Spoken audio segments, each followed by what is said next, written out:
June 9. Acts chapter 7, verses 1 until 29. Then said the high priest, Are these things so? And he said, Men, brethren, and fathers, hearken.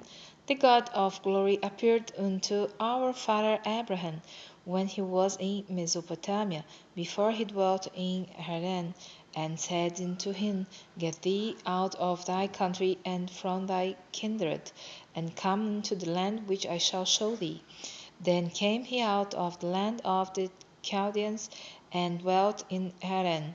And from thence, when his father was dead, he removed him into this land, wherein he now dwell.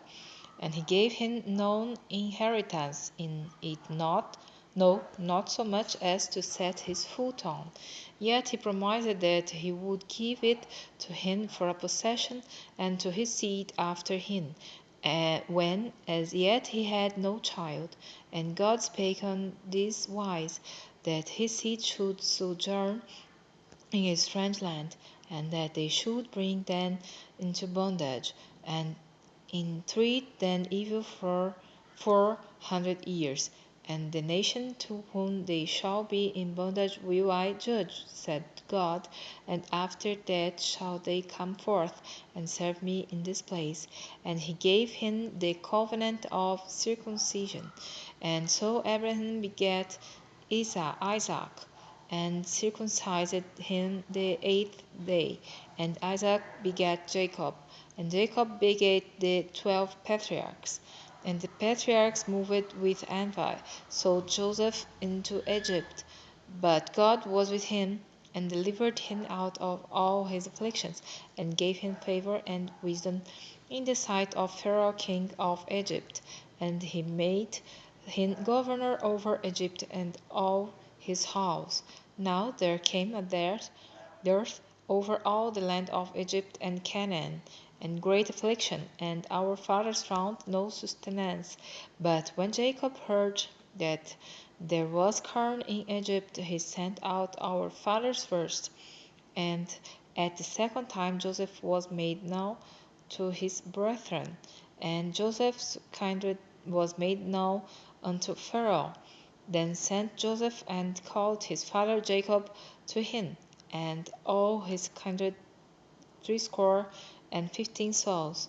So Jacob and our fathers and were carried over into Shechem, and laid in the sepulchre that Abraham bought for a sum of money of the sons of Hamor, the father of Shechem. But when the time of the promise drew nigh, which God had sworn to Abraham, the people grew and multiplied in Egypt, till another king arose, which knew not Joseph. The same dealt subtilely with our kindred, and evil entreated our fathers, so that they cast out their young children to the end they might not live.